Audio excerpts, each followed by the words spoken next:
Well, hi everyone, and thanks very much for joining us for another episode of CyberWins. I'm Hayden, and I'm really happy to be joined by Christine Lau today. Welcome, Christine. How you doing? Hi, Hayden. Thanks for having me. Good. Nice. Yes, no worries. So we've got a question. What does it take to protect every item on a shelf of the nation's largest grocer?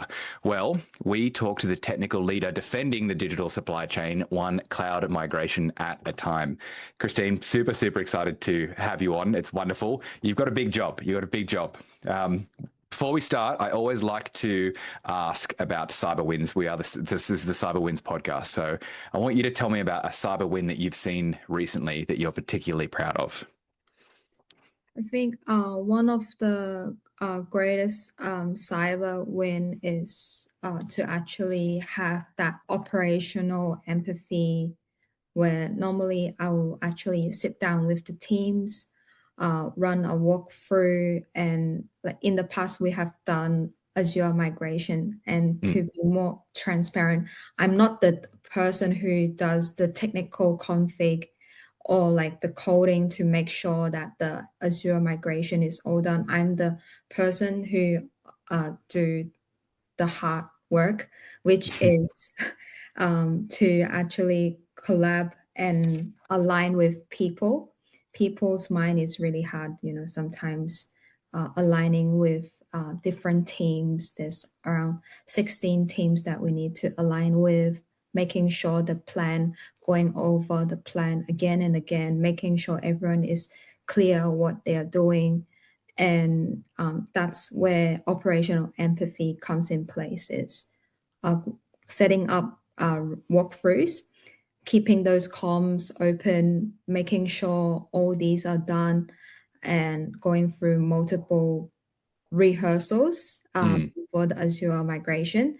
That's how we minimize the business disruption.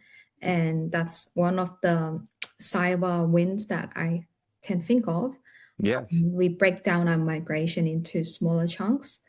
Even there's actually hiccups, even though we have all these planning like 6 months, few months ahead, making sure, okay, we have done our dev migration, we have done our test migration, UAT environment migration, and now we need to do our prod migration. Who are the teams that we need to involve? Who are the stakeholders that we need to engage? Sending out multiple emails. Everyone said that they are all good. And then till the last minute, another team pop up. Or we can't do this time. We can't do this date because it impacts different projects. But it's good that we have the planning in place, multiple walkthrough. We have Plan B and all those, which we managed to successfully migrate our application, our enterprise, one of the largest application, into Azure. So that's one of the cyber wins. How good. Yeah. It's wonderful to hear you say, operational empathy. Before I started this show, it didn't key in with me how much of the psychological side that cyber leaders have to kind of think about. But it's great to hear so many of the cyber leaders that we bring onto the show always talk about the people first. There's an answer you might expect could be like, oh, you've got to make sure you're planning well in advance for this or that or blah, blah, blah. But, bringing the team together, it seems to be like quite front of mind for a lot of people, which is really awesome to hear. People in different regions, not different regions, different industries. So, where you work, but we've also had people in mining and government and all that kind of stuff. And a lot of it really is about looking at the people first, which is wonderful. We've also heard great things about people's hiring patterns and what they look for in great candidates and how they look to upskill them and all that kind of stuff. You've worked where you're at the moment for about 6 years. Do you think that with all the stuff that you've learned during that period of time, that there's something that you might tell Christine in the year 2000, look out for this, or, what's the most important piece of advice you'd give yourself 6 years ago? Because people who watch this might be in a similar position to you, where they're coming into, to like a big new role and all that kind of stuff. And what's something that they can look out for, do you think? I think whatever we have learned in the university, it's actually not in real life, it's actually not really what you have learned. University, where we learn all these skills, it's a good thing to actually build up from. But as we go on to the journey in the career, you'll actually learn as you go. Actually, my background for the previous years, it's mainly on ITSM, like service management or operation management, where I deal with incidents, changes, and requests of the application.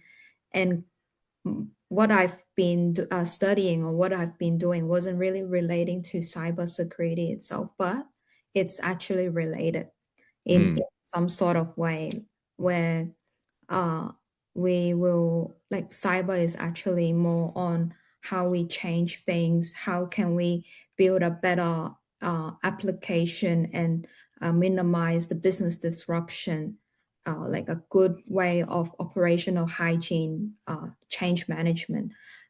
So my day-to-day role is more on sitting in between the central cyber team and also in between who actually like force strict changes. You need to do this by this date. And in between the application dev team who's more focused on BAU, business as usual. And one of the things I would tell the young Christine is cyber is not actually what you think. It's not really that, oh, there's a lot of allied hackers working in the cyber team. It's not about that. It's actually more things that we need to think of. It's the alignment between the cyber team and the business, cyber team and the application. And the most important thing where I'm going to talk about this is operational empathy, how we can embed this into the culture, how we can make sure the comms are good to align people. That's the main thing that I wish the young Christine would know about. Yeah, but I mean that's great. I'm sure in certain places you've seen that kind of not work before, and what the impact can be. But it's those kind of soft skills. Not that I went to university. I'm sorry, everyone. I didn't go to university, so I don't know exactly what happens there. But I imagine that there's probably less focus on things like those soft skills, like operational empathy and that kind of stuff, than there would be on other areas. So a fantastic thing to know. And there's just for young leaders coming in, or people just about to be in a leadership position or working towards that. Interpersonal skills, planning skills, and all that kind of stuff. Really, really important to focus on. With the previous guest that we had in the office just here yesterday, I was shaming myself because for so much of my own career, I've been like, okay, I know technical things, so I'm just going to stay focused on being able to, be a console cowboy and type away and do all the technical stuff. And in recent years, I've now have responsibility for platforms that are being used in 50 countries and all that kind of stuff. And there's a lot of moving parts, a lot of people that you need to keep happy and make sure they're being serviced and all that kind of stuff. So something to keep front of mind, of course. There must be, I mean, maybe not, but I feel like there might be a lot of pressure for you because, you have literally millions of customers. There's not many people that can say millions of people can be impacted by the work that you do. I'm nervous because there's 480 people using a platform that I run at the moment.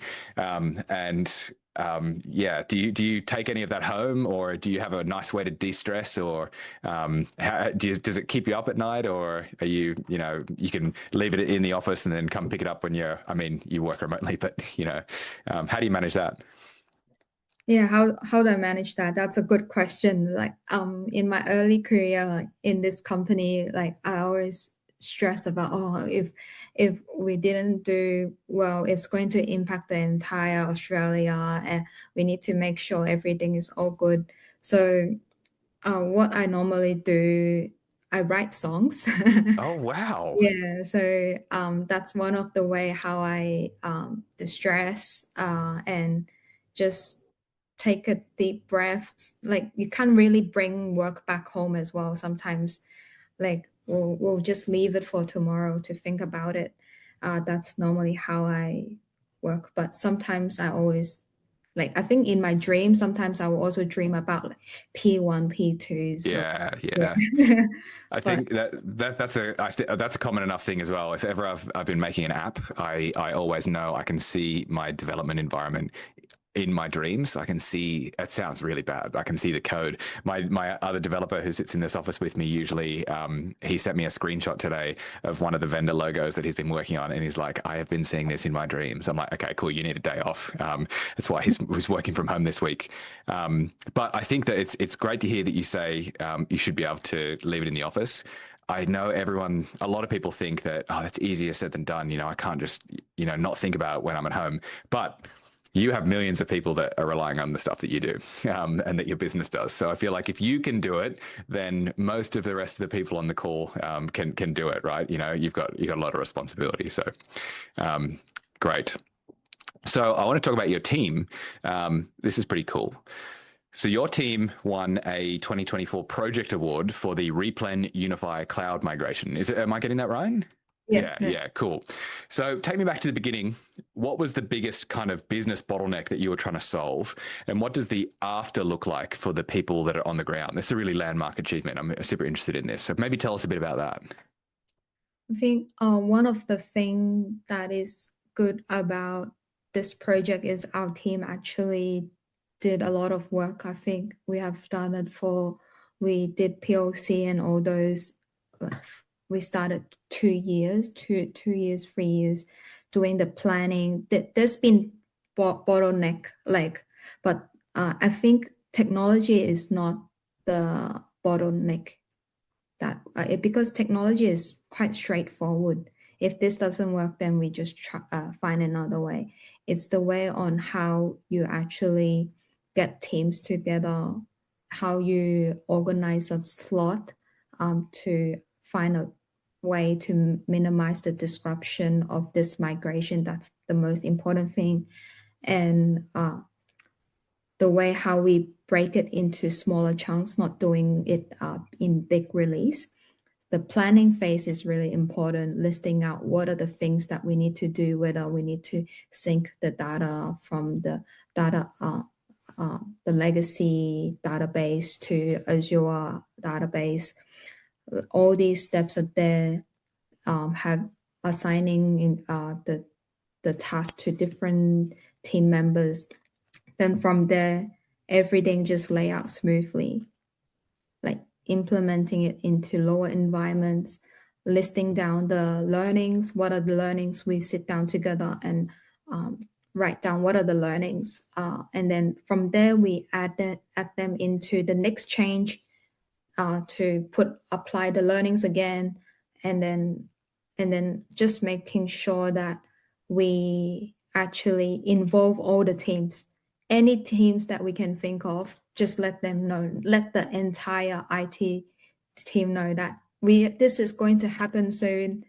We need your support on this, and it's important to have a really supportive support from the leadership as well to make this happen. And we managed to deliver this successfully in production without causing anything. We were really scared, actually. We thought that, oh my God, like what if something happens, something breaks in production? But the planning, actually, hard work pays off. And all those comms that we sent, all those multiple walkthroughs, some people might question, is it really necessary to have these multiple walkthroughs? And it's sometimes even multiple walkthroughs, there will still be some hiccups. So it's important to have those in place. And it was really our team effort to win that award. Yeah, wow, that's pretty cool. That's pretty cool. I've completely I do have a list of questions to ask you, but I've looked at it once since we've started, so I've completely gone off the beaten path here. So I'm just going to reorder these in my head a little bit.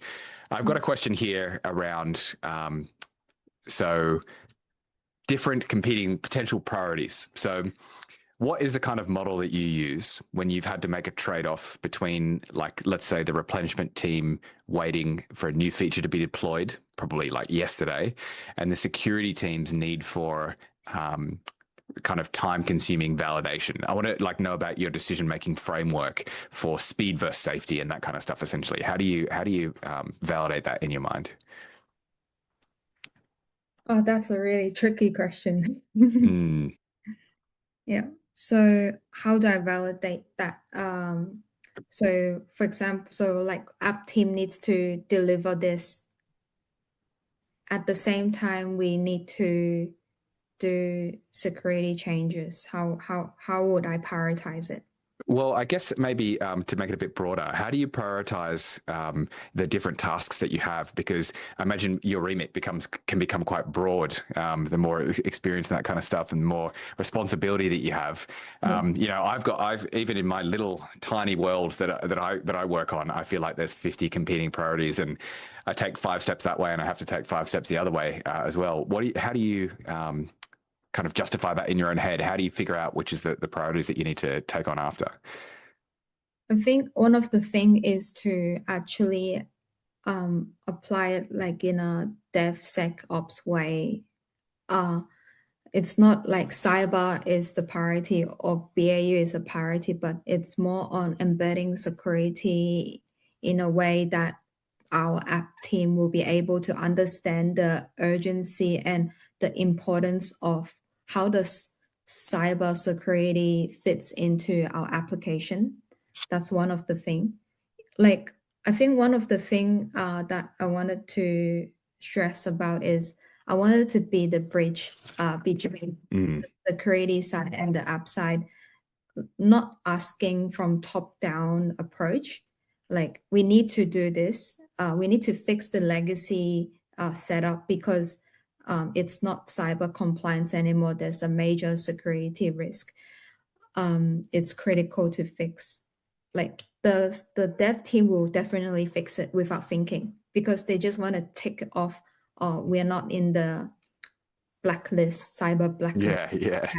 But the one thing is to make people be aware, security awareness. Why are we changing this?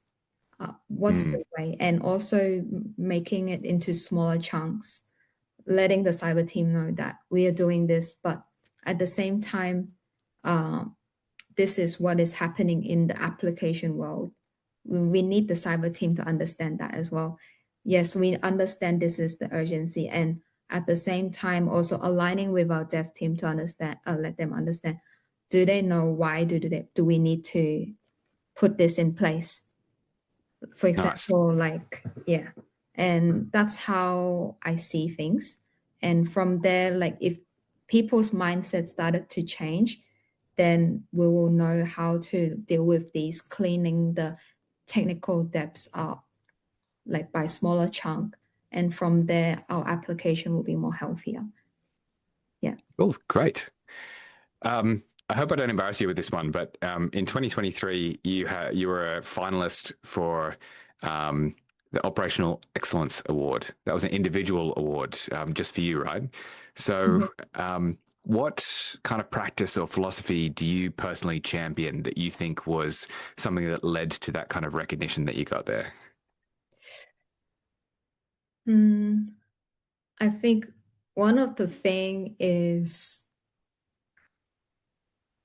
the alignment, business and IT alignment. I always get feedback from our business, uh, our stakeholders, IT stakeholders, business stakeholders, that communication is really important and the alignment, and also understanding that what's the core issue or core idea. For example, like what's going to be, what's the business objective here, what's the IT objective, and how do we align these, making business understand that these are the things that we need to do from IT's perspective because ABC. And from IT side, we need to also understand how can we minimize the business disruption. That's one of the thing, like how being that bridging that gap. Mm. I think that's the thing that made me become one of the finalists. Nice. I want to emphasize this for anyone that's listening at the moment. In all the really high performing, wonderful people that we've had on this show, the common theme of successful people here appears to be empathy, certainly, and planning things early, like planning security and governance early, so moving those left, like people do, and keeping the rest of the business aware about the projects that are going on, not just ignoring the whole rest of the business. I've seen people implement things where they've told no one, and systems work differently, and people think it's an error or like their website is down and all that kind of stuff. I don't understand how that gets through to like people thinking that that's a good idea. Obviously it's not, but I hope I've stressed enough that this is like a clear indicator for people. You need to have empathy with your people. You need to be putting security and compliance and all that kind of stuff early, and you need to be letting the business know and letting other teams know. I suppose that could potentially be part of empathy as well, I guess, if you looked into it. A bit of a tangent I'm going to ask you about now. So a half tangent. If I'm right, you've did quite a few years of helping students navigate the university system, right? Yeah. So how did that experience orient people so how did that experience orient people in a large, complex... I'm going to start this question again. I'm sorry, editor. I'm so sorry. I always do this. So you volunteered for years helping students navigate the university system. So how did that experience that you got doing that, helping orient people in a large, complex institution, prepare you for driving the tech products the tech projects at Woolies, even at a larger more complex kind of environment that you're in now? Did you learn skills there that you've applied across, or is it kind of a different ballpark? Or I think how does it work? So I think one of the thing is from being an ambassador, helping people to navigate. One of the thing I've learned is to be thick face. Okay, really? Yes. So like, because it's like your face will be everywhere, and students just come and ask you questions, and you just give based on your experience, you'll give them feedback and all those. That's where I think is one of the thing I wanted to say is don't be afraid of asking questions. And also like there's always no right questions to ask at the right timing. And sometimes when you ask the question that people never thought of, they will be like, oh, that's a good question. We never thought of this. That's how I survived in large enterprise as well, is ask good questions, ask a lot of questions, reach out to people in the business, like different domains. If you're not sure, just the same as when I stepped into the cyber area as well, ask my seniors on the cyber end, how do they work? What are the things? And at the same time is sharing as well, sharing the knowledge, sharing the things that I know. Then they will hear about application side as well. So this is what you're doing, what your application team is doing. And maybe it will also trigger them to think, maybe from the cyber side of things, they should actually maybe be talking to application team, trying to understand, are there ways where we can use the existing tools to help the application team to be more compliant, or are there better ways of helping them clean up their technical depths, for example, like these type of things? Then it will be less, then the application team will be less change fatigue in a way. That's one of the things. Like, I think we are bringing this whole topic back to operational empathy again. Yeah, 100%. Yeah, no, I like it. Great. Now, I'm sure you've probably seen before a pretty strong industry narrative is cloud is the answer to pretty much everything. Do you have an argument for keeping critical infrastructure on premise? Is there anything that you think that your team might have lost or anything like that moving to Azure, or is it a trade-off? You gain certain things, you lose certain things. Do you think it's 100% right all the time to be moving to everything across to cloud, or? I think there's no right or wrong answer Mm. in things. Like at a stage where if we started to move to Azure, like cloud, maybe in the next 10 or 15 years, there might be trends saying that, okay, actually we should be back on premise. There's no right or wrong answer to this. And at this stage, I think we moved to cloud. There's better ways of working as well. There's more structured things that we don't need to manage as well. So I'm not against moving to cloud, so I'm not against, oh, we should stay on premise. At different stage, we do things at a different way as well. Yeah, fair, nice. It's come up before. I've asked people about cloud versus on-prem, and it's come up recently that with a lot of the AI stuff that people are creating. I was speaking to the chief operating officer of Gigamon yesterday, and he said that a lot of the AI projects that people are doing are really just pilot programs, just testing the water. It's SaaS. People are rarely hosting it. If they are hosting it, maybe they need to look at hosting it on-prem. Do you see projects like that changing the way people are going to be hosting their infrastructure, or do you think that's going to bring them more on-prem potentially if they have that high-performance compute and they actually own those servers, or do you think people will be?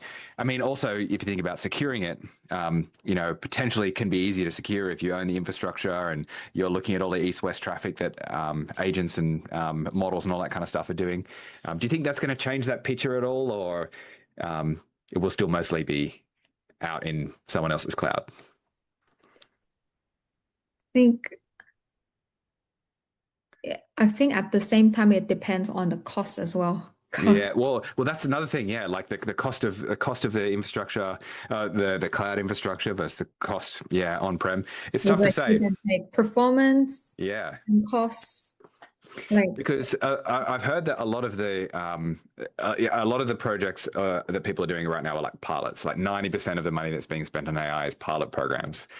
So if that amount is going to expand 10 times when people start putting these tools into production, I'm just wondering, can the cloud keep up? I'm not sure. Yeah. Anyway, I know that was a bit of a crystal ball question. Yeah, thanks for indulging me in that. So I've got a question about security. Obviously, this is CyberWins.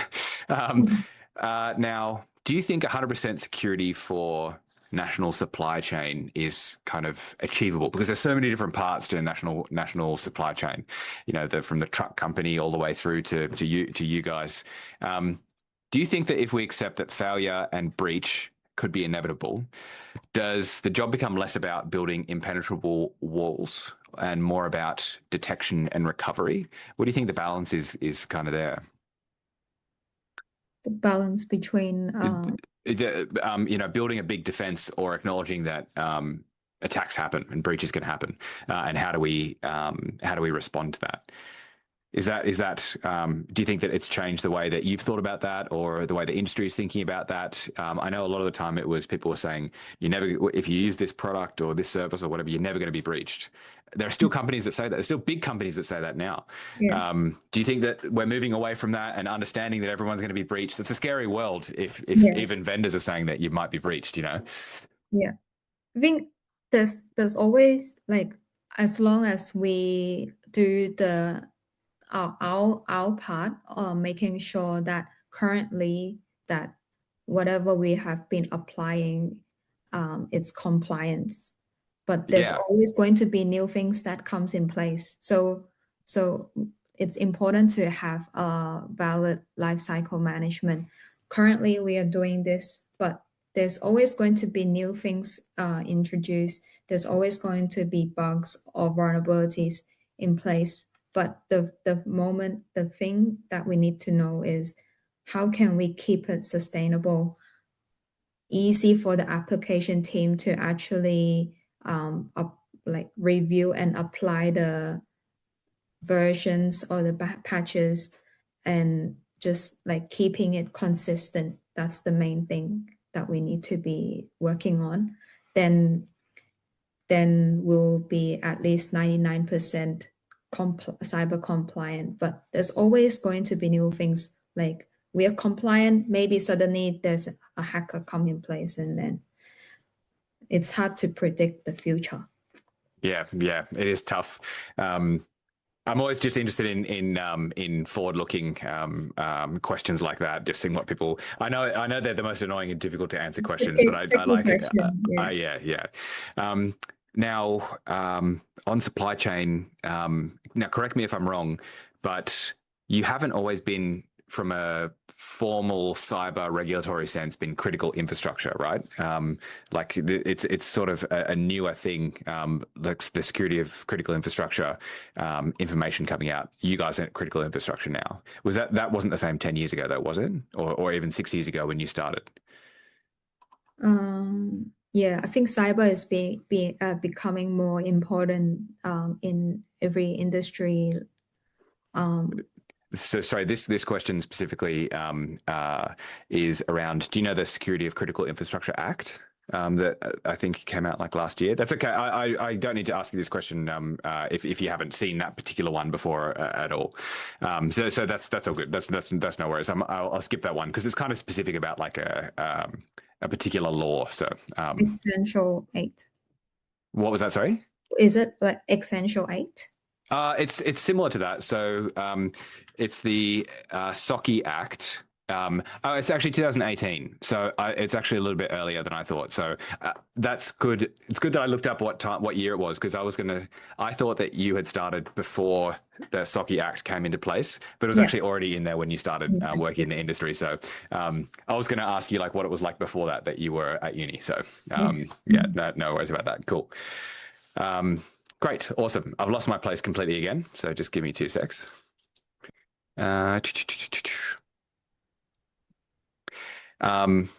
Isaac wanted me to ask about a question about threat modeling Woolworths. And I'm not going to ask you that one because it's too close to home. The question was, if you were a malicious actor trying to cause maximum disruption to Woolworths, what part of the replenishment system would you target, and how do you think about defending the weakest point? I think that's probably not something your company would like to talk about. Cool. We'll skip that. Cool. Great. I'm just looking through these. We've covered a lot of these just in a bit of a different order to what I was looking at. That's good. Mental model, cool. Just want to make sure I haven't missed anything here. Great.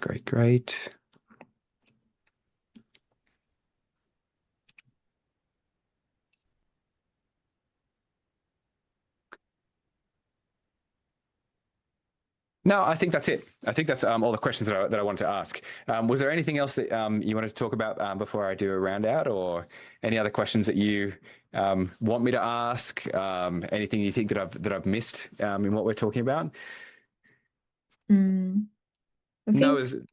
Sorry, go on. Yeah, I think that's all. I think my main thing is more on this. I think one of the things, like cyber team and application team, needs to be more aligned and work together better. Cyber team, let me ask you this as a question, and this will be the last question before we round out. So if you'll forgive me, I'll ask you that as a question. Cool. Yeah. Cool.